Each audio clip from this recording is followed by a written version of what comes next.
Hello, everyone.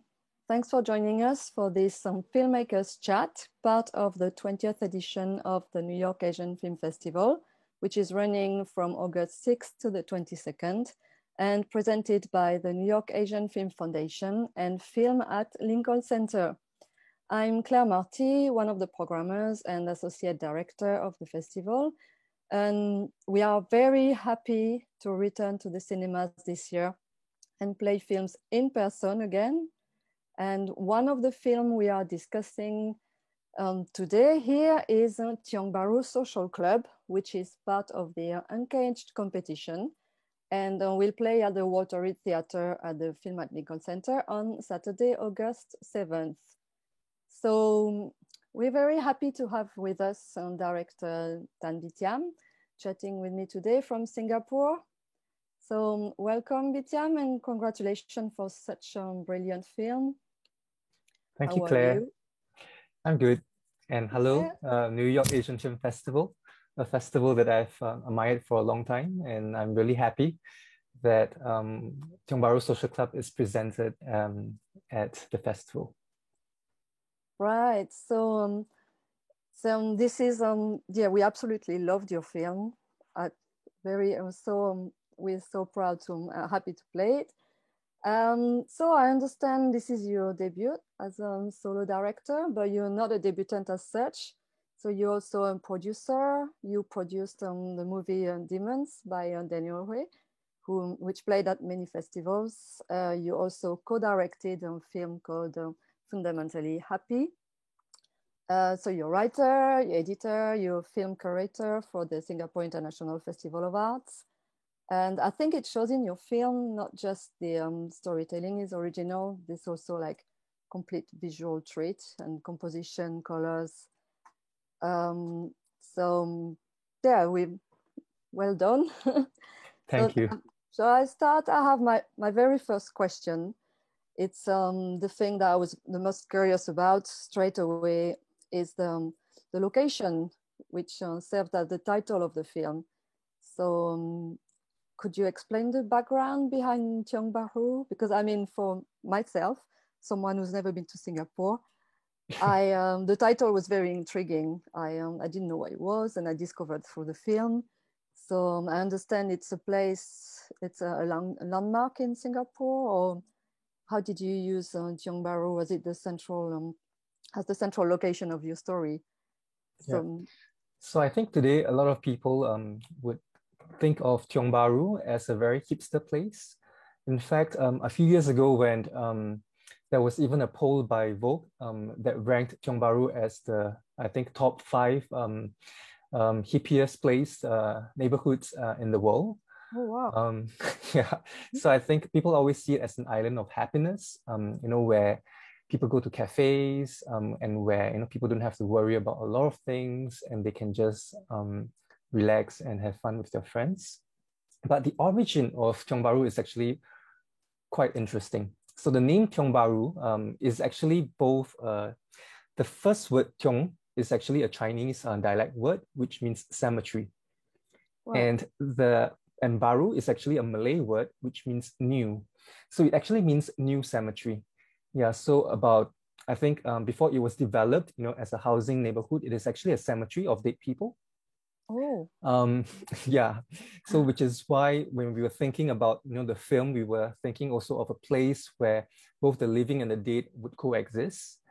And of course, by I think the 60s, 70s, it is a place, because it is so near town, it is also a place that is very popular with a lot of rich tycoons.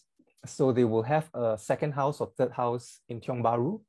And the architecture of Tiong Bahru is such that there is always a back alley, where they can run away if their wife comes along, to check them and their mistresses. So that is Tiong Bahru, a place with very illustrious kind of cultural, social history. But of course, when you look at the facade of it, right, you would be immediately, I think, attracted by its architecture. Right, so it was built in the 30s as one of the first public housing developments in Singapore, with a very Art Deco kind of architecture. And if you look at some of the buildings, actually, it it has elements of a plane or a sheep, so which is very industrial, revolution driven kind of motives. And I think it being one of the first public housing in Singapore, it also envisioned the the kind of ideals, right, that the architects, that the builders during that time have about communal living, and what they hope to achieve, right, bring people together to live in this neighborhood. Yeah, so that was the history of the place. Oh, very interesting. Wow. And so have you always wanted to write a story ever since you started to write stories about this place, or did you have had a story in mind first and then thought, searched location and then, oh, let's do it there? Or was it the other way around? Was it more like, oh, I've always wanted to have a story based in Tiong Bahru? It was actually quite organic. So I met my co-writer, Antti Toivonen, from Finland. So he has been based in Singapore for a long time. So I met him at an event, and I think we were just chatting about making a film together. So I think through our conversations about home, about renting a place, and about Singapore, we slowly gravitate, towards a few places that are special to us, and one of which is Tiong Bahru, and also about home, right? What home means to us, at this point in our life. So I'm always very curious how someone like Antti, right, would leave their home in Finland or in other places, to come to a place like Singapore and call it home. So I think it's both me, who have lived here all my life, and someone who has moved to Singapore to call it home, writing a story together about what it means. Yeah. Oh, interesting. So so the crew that you did you co-write with Yes, I did. As a team, or did you write it all together? Did you all it's interesting having different cultures. Yeah. So we would meet, I think, every other 2 weeks, right, to talk and then to write a bit for over 3-4 years. Yeah. Very interesting. Do you think he added elements of Finland in the story, the humor or anything, or is it like very mostly your own vision? Well, I think it's both of us. I love Kairu Karusmaki. And I think his work is, I think very brilliant. And when I find out more about Finland, and I visited Helsinki as well, I also realized how similar but different the city is. The country itself, we are almost the same, population, although we are, of course, much denser, in our land space. Right. So actually, that was one of my next question about which director actually influenced you. Which director did you actually follow when you was younger, or did you, when you started to think about films and writing stories, who were the directors and films that most influenced you? I'm quite a cinephile. Some of my favorite filmmakers include Godard and Ozu. But for Tiong Bahru Social Club itself, I was reading and watching and rewatching a lot of films by Buster Keaton, the silent comedies of Keaton, the colors of Yasujiro Ozu, as well as the mise-en-scène and sound design of Jacques Tati. So I think they are a deep influence for me, and I think a lot about them when I was making the film. I was also inspired by the music of Kraftwerk, as well as the writings of Lao Tzu and a Singapore theater filmmaker called Guo Baokun. Yeah. I see, thanks. Yeah, of course, Tati and the retro style, Kraftwerk, the sci-fi. So there's quite a lot of mix of genre in your film. And it mixes also comedy, and it's a dystopian sci-fi, but also usually sci-fi films can be quite sinister, and your film is actually has a lot of technicolor and humor. Um, did you actually like sci-fi as a kid, or did it just happen to your story took this turn? Yeah, I'm actually an engineer by training.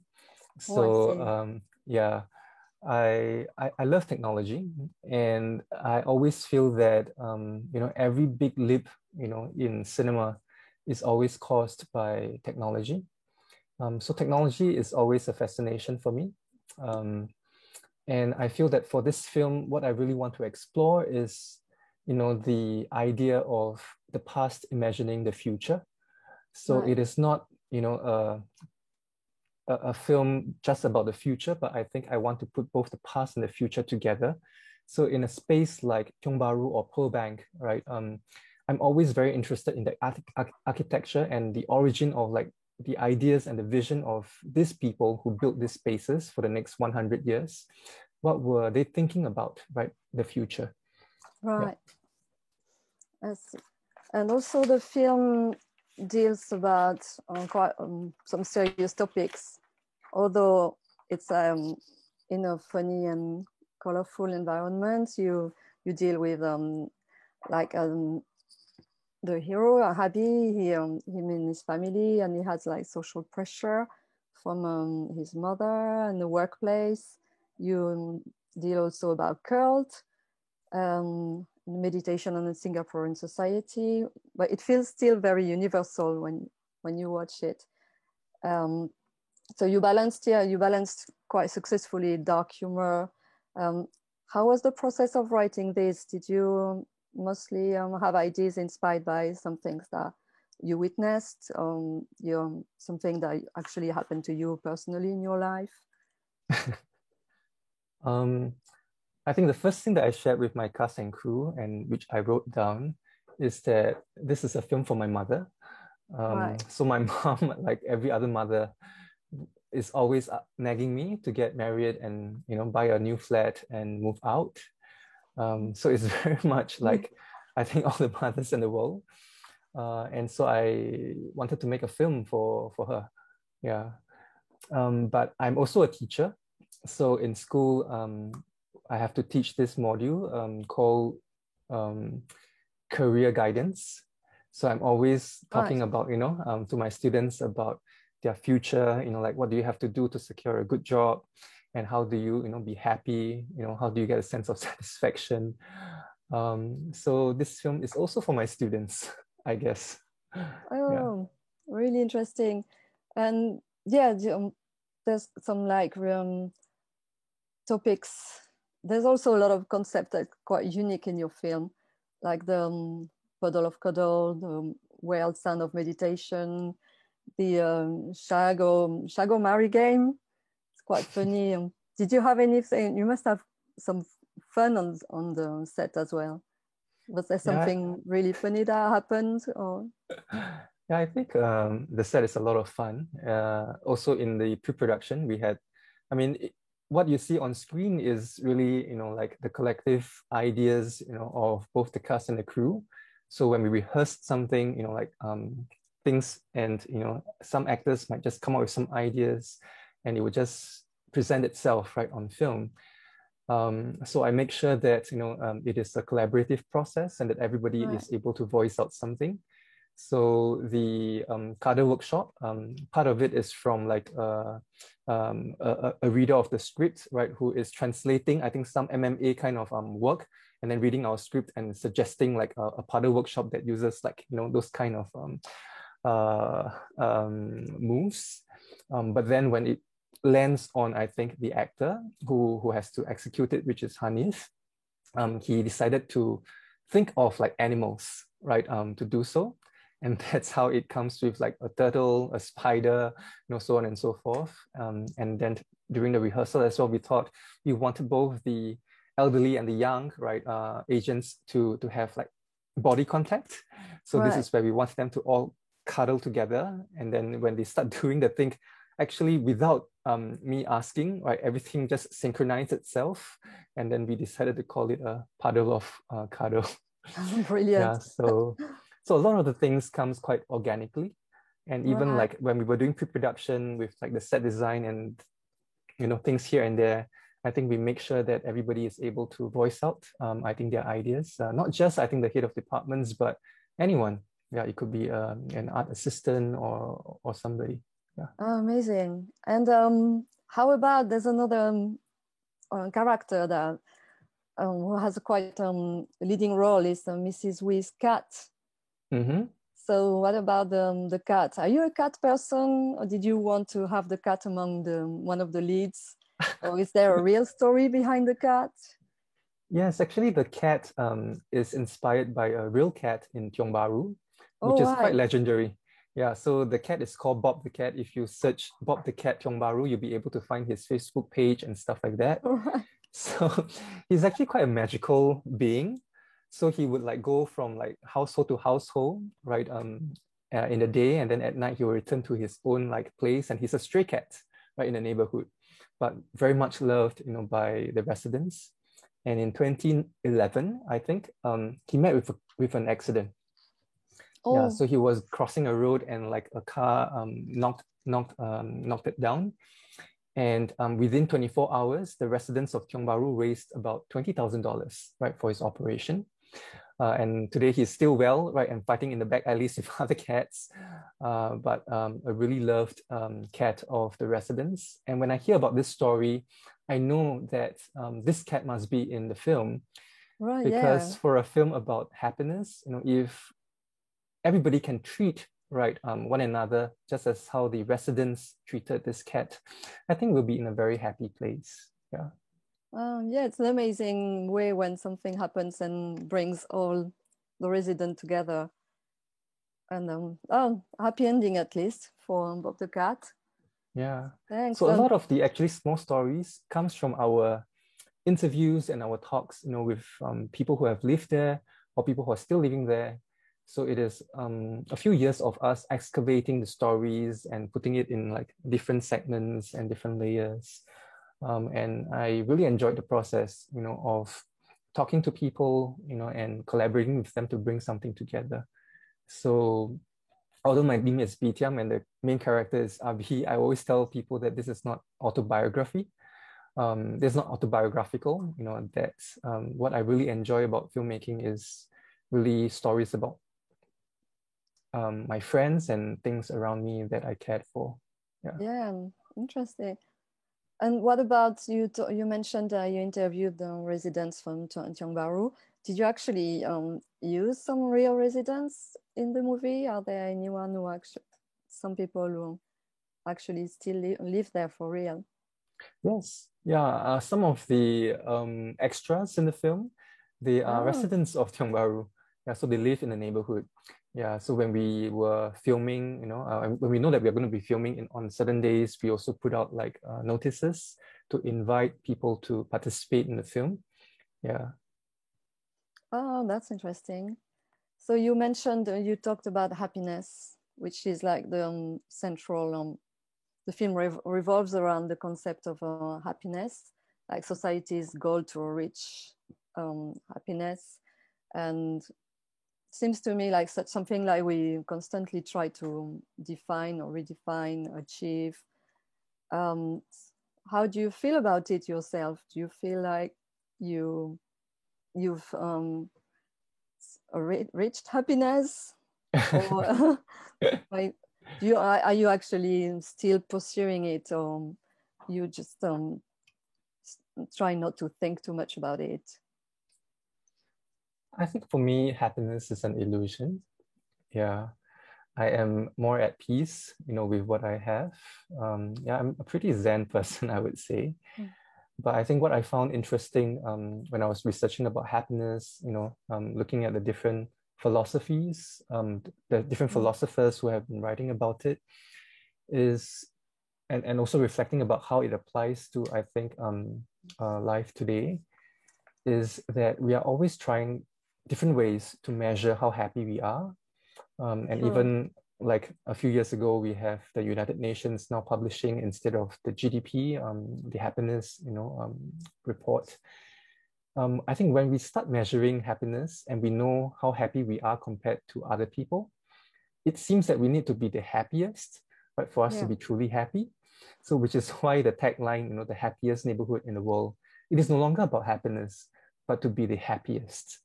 And it becomes a race, it becomes a competition.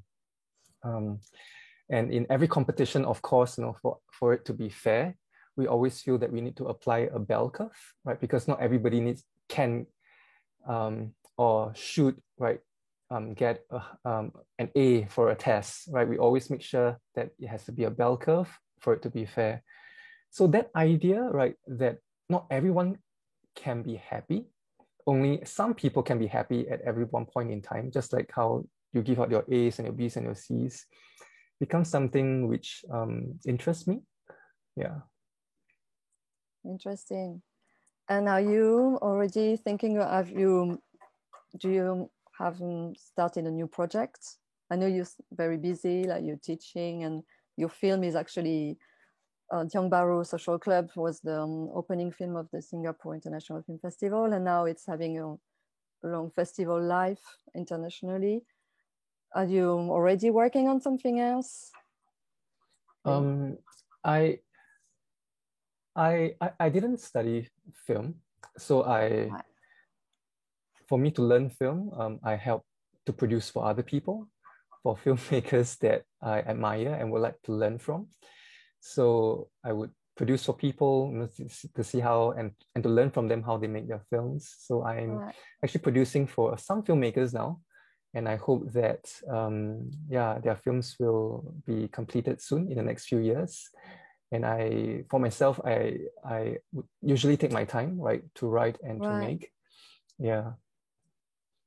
Great. So many projects on the making.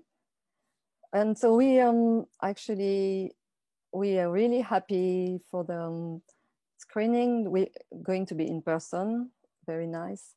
And actor Thomas Pang will be joining the screening in New York at the Film at Lincoln Center on, as I said, August 7th. Will you be working with Thomas Pang in the future? Did you work together really closely? Yeah, actually, this is our first time working together. In fact, with quite a number of the other actors as well. So they are all, I think, my heroes. So I'm really glad to be working with them. Both Thomas, as well as Guat Kian, Jaylene, Joe, Muna. I think they are amazing actors. They do a lot of work in theater. And I've always been following their works. So I'm really glad that this is the debut film for a number of them who have never been in film before. And I hope that they will have more chance, not just to work on my film, but also with other filmmakers. Yeah. Right. Well, thank you so much for your time, Bee Tiam. And so it's going to be, as I said, a very special screening. I wish you'd be here in New York. And do you have anything that you would like to share, any message to the US audience before we say goodbye? Well, I'm really glad, right, that the film will have its US premiere at the New York Asian Film Festival. And I hope that you'll like the film. And please take care of my actor who will be there with his mom and show him much love. Yeah, thank you. We will. And I'm sure the audience will be delighted to ask him questions as well. So, and I hope one day that everyone in US will be able to visit Tiong Bahru as well. Really want to visit as well. Soon, I hope. Soon. So we very much look forward to meeting him too. And so the film can be watched online as well the day after the in-person screening. It can be watched at the Lincoln Center Virtual Cinema for 5 days. Please check our website, nyaff.org, to discover all the films that are on offer in person and virtually. Thank you so much, Bee Tiam. Thank you, Claire. And thank you. We all hope all the audience will enjoy the film as much as we did. Thank you. Bye. Thank you. Bye-bye.